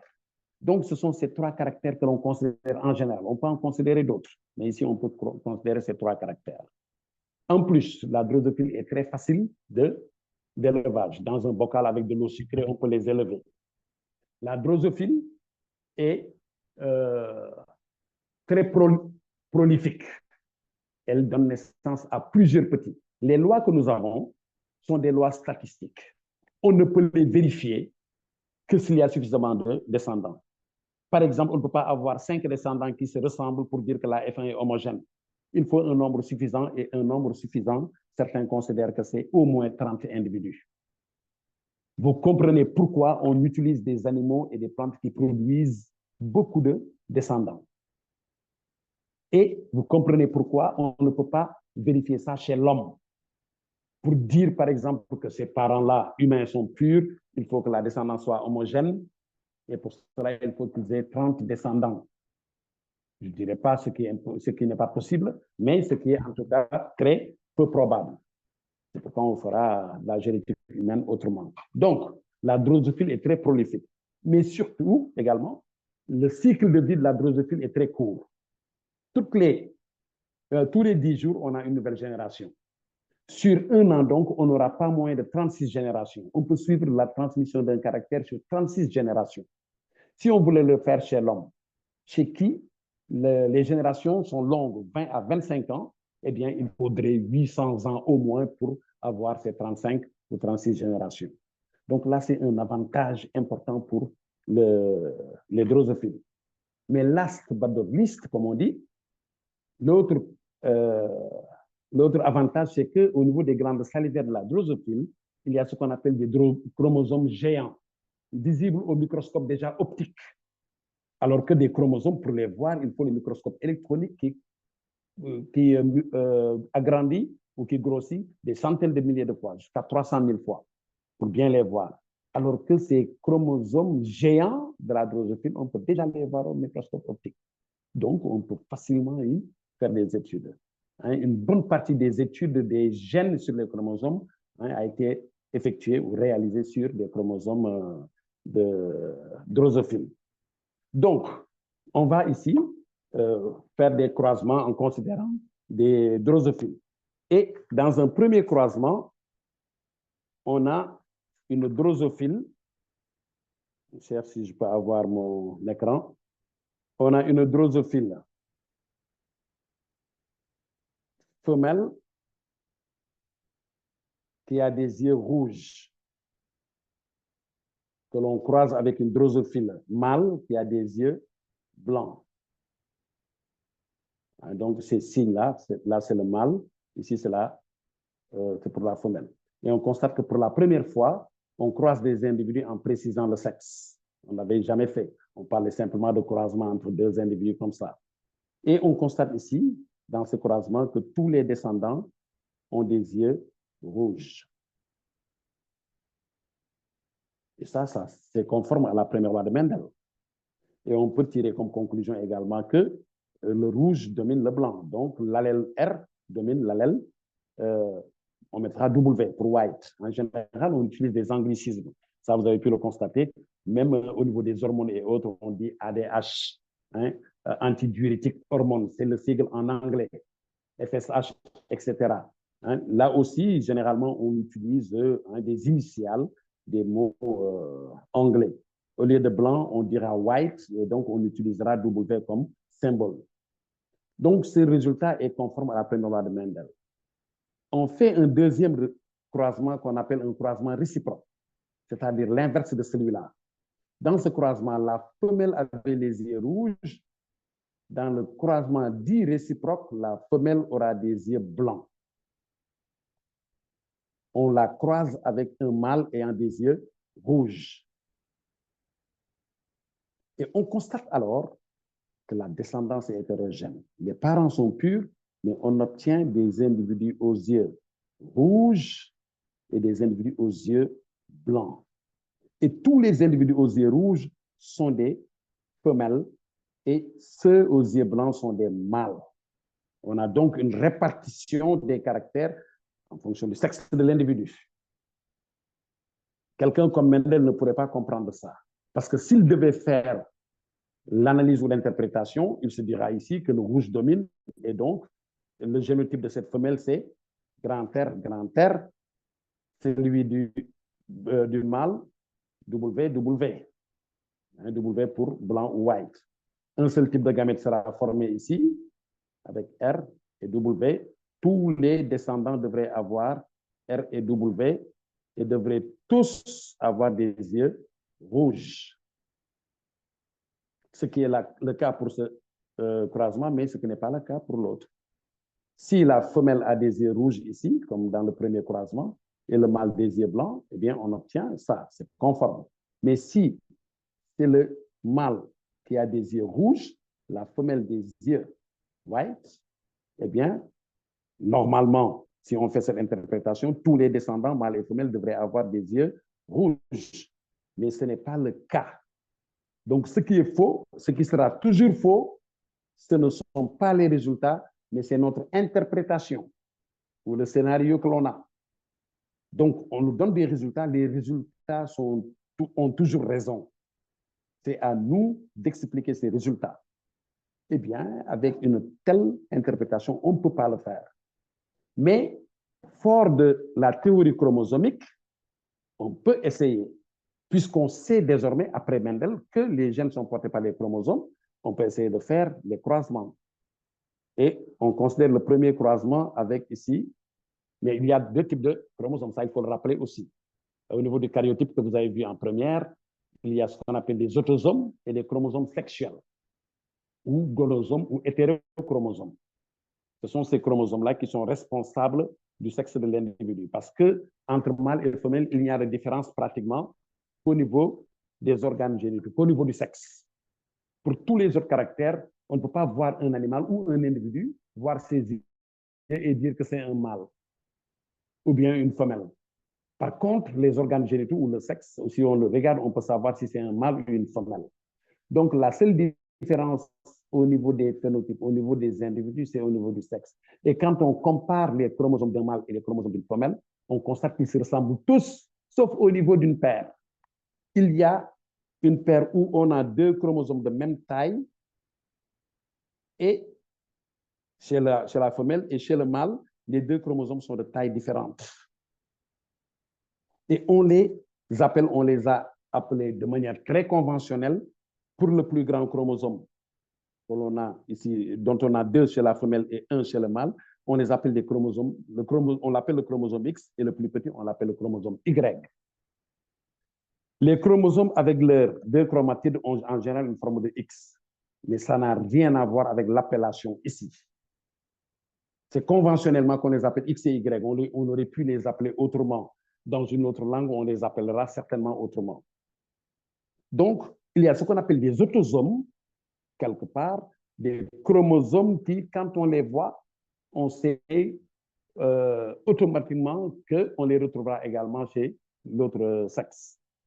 Ou bien, si on voit un de ces chromosomes, si c'est des autosomes, si on en voit un, on connaît automatiquement la forme de l'autre. On sait qu'il a la même forme. Mais si c'est des chromosomes sexuels, si on en voit un, on ne sait pas forcément comment est l'autre. Parce qu'il peut être comme ça, un X, ou bien il peut être différent. On les appelle donc des hétérochromosomes parce qu'ils peuvent être différents. Ils sont responsables des gonades que l'individu a. Donc, on les appelle des gonosomes. Si on a X et Y, on aura comme gonade des testicules. Si on a X et X, on aura comme gonade des ovaires. On les appelle aussi des chromosomes sexuels parce qu'ils sont responsables du sexe de l'individu. Mais là, il faut faire attention. Chez les mammifères et chez la drosophile, la femelle a 2 chromosomes X, on dira qu'elle est homogamétique parce que dans tous ces gamètes, il y aura un chromosome X. Le mâle est hétérogamétique parce qu'il produit 2 sortes de gamètes, des gamètes contenant X et des gamètes contenant Y. C'est pourquoi c'est le mâle qui détermine le sexe de la descendance.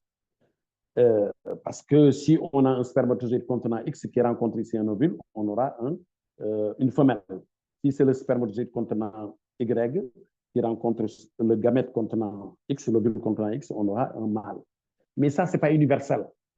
Chez, par exemple, l'abeille, c'est la femelle qui est hétérogamétique, c'est la femelle qui est XY et le mâle XX. Est-ce pour cette raison que l'on a une reine chez les abeilles? Toujours est-il que c'est la femelle qui a XY. Et c'est la règle également chez les oiseaux. Chez les oiseaux, c'est la femelle qui a 2 chromosomes sexuels différents, que l'on appelle d'ailleurs Z et W, au lieu de X et Y. Z, c'est l'équivalent du chromosome X, W, l'équivalent du chromosome Y. On aura donc, chez les mâles, ZZ, et chez la femelle, ZW. Donc ça, il faudra en tenir compte. Si vous avez un exercice, il faut voir qui on a croisé. Est-ce qu'il s'agit d'oiseaux, est-ce qu'il s'agit d'abeilles, ou de drosophiles, ou de mammifères. Parce que selon les cas, on a des différences. Donc, on essaie de faire une interprétation chromosomique. On est obligé de considérer que les gènes sont portés par les chromosomes. Et il y a 2 possibilités. Que ce soit porté par une paire d'autosomes chez la femelle, chez le mâle.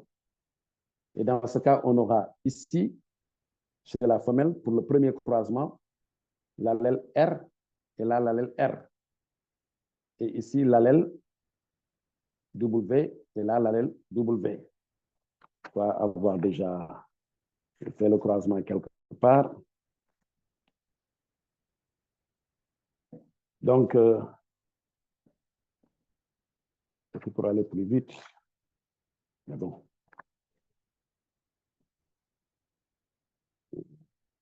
Pas grave, je serai obligé de reprendre ça ici. Donc, chez la femelle, on a R et R. Chez le mâle, avec la même paire de chromosomes, W et W. Chacun produit un seul type de gamète, avec R ici, avec W. Une seule combinaison est possible. Tous les descendants vont recevoir le chromosome avec R et le chromosome avec W et seront tous aux yeux rouges. Conformément donc au premier résultat. Le deuxième croisement, ça reviendra au même. Si la femelle a ça, donc a les yeux blancs, et le mâle des yeux rouges, ça revient au même. Tous les descendants auront des yeux rouges, ce qui n'est pas le cas pour le deuxième croisement. Donc, ce scénario n'est pas bon. Quel est ce scénario? On a considéré que le gène est porté par une paire d'autosomes. Si ce n'est pas porté par une paire d'autosomes, c'est forcément porté par les chromosomes. C'est deux chromosomes sexuels, le chromosome X et le chromosome Y. Le gène ici, peut-il être porté par Y? Non. Parce que s'il était porté par le chromosome Y, seuls les mâles l'auraient. Les femelles n'auraient donc pas le gène et n'auraient pas le caractère. Or, on a des femelles qui ont des yeux rouges ou blancs. Et donc, elles ont le gène. Si elles ont le gène, elles ont le chromosome qui porte ce gène. Ce n'est pas un autosome, c'est forcément donc le chromosome X. On considère que c'est porté par le chromosome X. C'est la femelle. On aura pour le premier croisement ici R, ici R. Pour le mâle, on aura un seul allèle parce que le gène est porté par le chromosome X uniquement. On aura W. La femelle va produire un seul type de gamètes avec R. Le mâle va produire deux types de gamètes, des spermatozoïdes avec X, W, et des spermatozoïdes avec le Y qui ne porte pas le gène. À la F1, on aura des femelles ayant reçu R, XR, et d'autres ayant reçu XW. Le R s'exprimant, elles seront tous aux yeux rouges. Les mâles vont recevoir ici le chromosome avec X, R et le chromosome Y. Et n'ayant que l'allèle R, ils auront les yeux également rouges. Donc, ce qui respecte les résultats du premier croisement. Pour le deuxième croisement, on a fait le croisement réciproque. La femelle aura X avec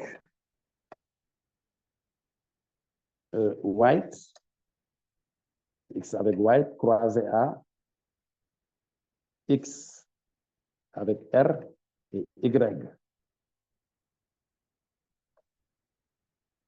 On aura un seul type de gamète pour la femelle. Tous les ovules contiennent X white et les mâles produisent deux types de gamètes, certains avec XR et d'autres avec Y. On aura ici des femelles ayant reçu XW, XR et des mâles ayant reçu XW et Y. Ceux-là verront le R se manifester. Ce seront toutes des femelles et seront toutes à yeux rouges. Ceux-là seront tous des mâles et seront aux yeux blancs, white. Ce qui explique les résultats qu'on avait. Donc, nous avons ici des individus qui sont purs, mais la F1 est hétérogène. C'est une exception à la première loi de Mendel. Les exceptions à la première loi de Mendel, c'est ce qu'on appelle donc l'hérédité liée au sexe. C'est-à-dire que le gène est porté par un chromosome sexuel. Et comment savoir que c'est une hérédité liée au sexe? On fait deux croisements. Un croisement et sa réciproque. Si les résultats ne sont pas les mêmes, le gène est porté par des chromosomes sexuels. Il faudra faire attention. Il y a des cas très particuliers d'hérédité. Il y a des cas où, par exemple, chez des moutons, il y a un allèle responsable de la formation des cornes que l'on peut appeler S et des allèles responsables de l'absence de cornes que l'on peut appeler C. Donc, S. Celui responsable des cornes, on l'appelle C. Il y a donc différentes possibilités. Un individu peut être homozygote CC avec des cornes, hétérozygote ou homozygote SS sans cornes. S'il s'agit de mâle, dans ces deux cas, le mâle a des cornes. S'il s'agit de femelle, c'est uniquement dans ce cas-là qu'elle a des cornes. Dans ces deux cas, elle est sans cornes. Ça veut dire quoi? Que chez le mâle, même le mâle hybride a des cornes, donc c'est l'allèle C qui domine. Mais chez la femelle qui est hybride, elle est sans cornes. Donc c'est l'allèle S qui domine. Il y a des gènes comme ça, avec des allèles un allèle dominant chez le mâle et récessif chez la femelle. On appelle ça une hérédité influencée par le sexe, pas liée au sexe, mais influencée par le sexe. Là, ce sera autosomal parce que mâle et femelle auront deux allèles. Donc, c'est porté par des autosomes. Mais on dit que c'est influencé par le sexe. Et de tels gènes existent chez l'homme. Il y a beaucoup plus d'hommes qui sont chauves que de femmes qui sont chauves. Mais il y en a des femmes chauves. Mais pour qu'une femme soit chauve, il faut qu'elle soit homozygote pour l'allèle responsable de la calvitie. Mais un homme qui est hétérozygote sera quand même chauve. Donc, ça veut dire que l'allèle chauve domine chez l'homme et est récessif chez la femme. Mais ça, c'est des cas d'hérédité particulière qui sortent du domaine, disons, de définition de ce que nous voyons ici, des lois de la transmission et de leurs exceptions. Mais c'est des exercices que l'on peut vous donner. En raisonnant, eh bien, on peut comprendre ici, comme le cas là, même si on n'a jamais vu le cas, on a des mâles hétérozygotes à cornes, des femelles hétérozygotes sans cornes. On dira simplement que chez le mâle, l'allèle à cornes domine et chez la femelle, c'est l'autre allèle qui domine. Donc, il faudra toujours raisonner en fonction du cas que l'on a. Donc, ici, on a expliqué les exceptions à la première loi de Mendel. Les exceptions à la deuxième loi de Mendel, c'est quand les gènes sont, on dira, liés. Au lieu d'être indépendants, les gènes seront liés.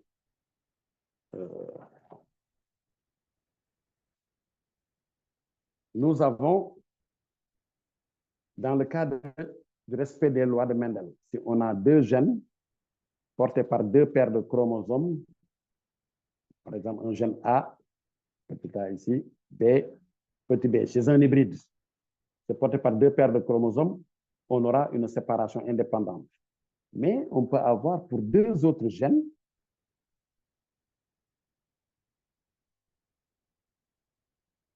ici, pour deux autres gènes, les deux portés par la même paire de chromosomes. Un gène C, grand C, petit c, grand D, petit d. Ces deux scénarios ne sont pas les mêmes. Dans les deux cas, c'est un bihybridisme. On a deux gènes ici, A et B, deux gènes C et D. Mais lors de la séparation ici lors de la formation des gamètes, ces deux chromosomes se séparent indépendamment de ces deux. Donc, grand A et petit a se séparent indépendamment de grand B et de petit b. Par contre, ici, lors de la méiose, les deux chromosomes-là se séparent, mais donc cela va impliquer la séparation de grand C et de petit c et de grand D et de petit d. Mais la séparation de grand C et de petit c ne se fait pas indépendamment de grand D et de petit d. Grand C ira là où se trouvera grand D. Ils seront ensemble. C'est pourquoi on dit qu'ils sont liés. Et petit c va aller là où ira petit d. Dans de tels cas, on peut quand même avoir une séparation avec grand C et petit d, et ici petit c et grand D. Pour cela, il faut que lors de la formation des gamètes, qu'il y ait un crossing over, c'est-à-dire un échange de portions. Oui, monsieur Samb et monsieur Diop. Oui. Oui, bon, vraiment les explications sont très claires et vraiment on voit que c'est très intéressant. Et je sais qu'on n'aura pas suffisamment de temps de terminer aujourd'hui. Hélas. Ouais, je termine juste avec ça. Maintenant, bon, juste, il nous reste 10 minutes. Ouais, dans les 2 minutes, je vais donner la parole à Cher Samb. S'il y a des questions, et d'ailleurs sur le chat, je vois il y a quelqu'un qui a posé une question depuis longtemps. D'accord. Il n'a pas encore eu de réponse. Juste avant de donner la parole à Cher Samb, bon, il vous demande comment peut-on prédire la probabilité d'un caractère héréditaire chez les descendants. Khalidou? Oui. Ah bon, moi j'ai vu la question. Ok. Bon, je m'étais dit que bon, je vais attendre qu'il termine cette partie pour le relancer, quoi. Bon, maintenant, c'est vrai que nous sommes confrontés à un problème de temps parce que quasiment, nous sommes à presque 2 heures de Voilà, bon, maintenant, monsieur Matar. Oui. Bon, comme nous avons en Wolof, maintenant, ce qu'on va faire, on va essayer donc de terminer par cette partie. On a peut-être Ouais, on je aura essayé de termine, voir j'allais l'occasion terminer de justement par poser, ça. quoi. Après, je vais vous lancer la question, quoi. Voilà. Voilà. Donc, je Merci. terminais juste effectivement Voilà, par cette exception à la troisième loi de Mendel. Le cas où les gènes sont indépendants, c'est quand ils sont portés par deux paires de chromosomes. Et s'ils sont portés par la même paire de chromosomes, eh bien, on aura peut-être 4 types de gamètes, mais pas dans les mêmes proportions. Ceux-là proviennent de crossing over, les crossing over étant rares, et donc ils feront moins de 50%. Et ceux-là, plus de 50%. Alors que quand les gènes sont indépendants, eh bien, on a 4 types de gamètes dans les mêmes proportions, ce qui sera conforme à la première loi de Mendel. Mendel ne pouvait pas comprendre ces deux scénarios parce qu'il ne savait pas que les gènes étaient portés par les chromosomes. Donc voilà, on a ici les lois de Mendel, les 3 lois, et des exceptions à la première et à la troisième loi. Les exceptions à la première, c'est quand l'hérédité est liée au sexe, le gène est porté par le chromosome sexuel, et les exceptions à la troisième loi, c'est quand les deux gènes sont portés par la même paire de chromosomes. Voilà, je vous remercie. Cette excellente Voilà, présentation. Très sincèrement, je pense que les élèves actuellement sont aux anges. Tellement vous êtes entrés dans les détails, notamment en expliquant les différentes lois de Mendel, de la première à la troisième, mais également en trouvant des raccourcis pour pouvoir expliquer non seulement les exceptions aux lois de Mendel, notamment la première et la troisième. Et véritablement, c'est pertinent. Maintenant, je m'en vais peut-être vous poser une question. C'est une question qu'un élève a posée. Peut-être à partir de ce qui vous pouvez répondre rapidement à cette question, c'est-à-dire comment peut-on prédire la probabilité d'un caractère héréditaire chez les descendants? Comment peut-on prédire la probabilité d'un caractère La héréditaire? probabilité d'un caractère. Oui, Pour cela, il faudra bien sûr connaître les génotypes. c'est Pour ça. connaître la descendance, il faut connaître les génotypes. Si on ne connaît pas les génotypes, on envisage les différentes possibilités. Si par exemple, on dit, bon, on croise deux souris, une souris grise et une souris blanche, on ne connaît pas les génotypes. Quelle est la probabilité d'avoir, par exemple, une souris blanche dans la descendance? Eh bien, cette probabilité sera nulle si la souris grise est pure, parce que la descendance sera complètement grise. Et cette probabilité sera de 50%, une chance sur 2, si la souris grise est hybride. Et parce que donc le génotype de la souris grise sera G petit b et va produire 2 types de gamètes. Et l'autre va produire un seul type de gamète petit b. Donc, on aura dans la descendance, si la souris est croisée à une souris blanche comme ça qui produit B, quelle sera la descendance? Quelle est la probabilité d'avoir un descendant B blanc? Pour cela, il faut nécessairement qu'il y ait B, B. Et donc, celui-là, la souris grise doit produire un gamète avec B. Et ça, elle ne peut le faire que si elle est hybride. Si elle est pure, elle ne produit que des gamètes avec G, aucun descendant ne sera blanc, donc la probabilité sera nulle. Mais si elle est hybride, eh bien, la moitié des descendants seront blancs. Donc, pour prédire la descendance, la probabilité, il faut connaître les génotypes. Si on ne les connaît pas, on considère les différents cas. Pour chaque cas, il y a une certaine probabilité. On considère chaque génotype et les gamètes. Alors, merci vraiment pour cette explication. Je pense que la réponse elle est très claire. C'est effectivement comme ça. Maintenant, nous sommes arrivés quasiment à la fin donc, de cette synthèse-là en SVT. Il y a été effectivement une synthèse d'une grande dimension, sincèrement, parce qu'on a revisité la génétique classique, les lois de Mendel, les exceptions à la loi de Mendel. Il s'agissait de ça. On n'a pas eu le temps d'entrer dans notamment les cartes factorielles, etc. Maintenant, peut-être, voilà, on s'est réservé pour une autre fois, on pourra y revenir. N'empêche, on va continuer toujours la synthèse, mais avec maintenant peut-être des exercices corrigés qu'on pourra balancer aux élèves pour leur permettre de se préparer au bac. Vraiment, nous remercions très sincèrement et très chaleureusement M. Matar Diop pour l'effort, le sacrifice qu'il a fait, parce qu'il était en classe, il avait cours. Malgré tout, quand il a terminé, il est resté là-bas pour préparer, pour attendre donc cette émission, donc la synthèse. Donc, c'est quasiment toute la journée qu'il a passé donc à l'école. Tout ça donc pour pouvoir satisfaire à l'émission. Et donc, nous le remercions très, très chaleureusement. Et donc, sur ce, voilà, je pense que nous allons donc redonner la parole à Khalidou pour donc, clore donc, cette émission. Khalidou, vous avez la parole. Oui, merci beaucoup, cher Sam. Et aussi, permettez-moi encore une fois de remercier notre brillant et éminent professeur, M. Matar Diop, professeur d'SVT à la retraite. Très sincèrement, ce qu'il expliquait était tellement pertinent et tellement clair que personne ne voulait l'interrompre. Mais comme vous le savez, on était contraint par le temps et ça ne serait qu'une partie remise. Et sûrement que avant la session du baccalauréat, Inch'Allah, on aura l'occasion encore une fois de l'inviter et il aura encore plus de temps pour mieux développer les choses qu'il n'a pas encore fait. Mais je vous assure, ce qu'il a fait aujourd'hui, les élèves n'en diront rien. C'est cerise sur le gâteau, vraiment très sincèrement.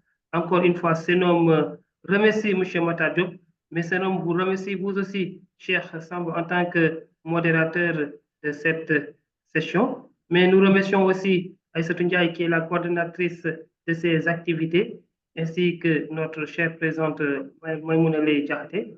Donc, nous remercions tout le monde et nous disons que demain aussi, il y a une autre session. Et je vous dis que ces 2 jours, ce sont les sciences, c'est le tour des sciences. Aujourd'hui, après avoir fait les VT, demain, Inch'Allah, on va faire avec les sciences physiques.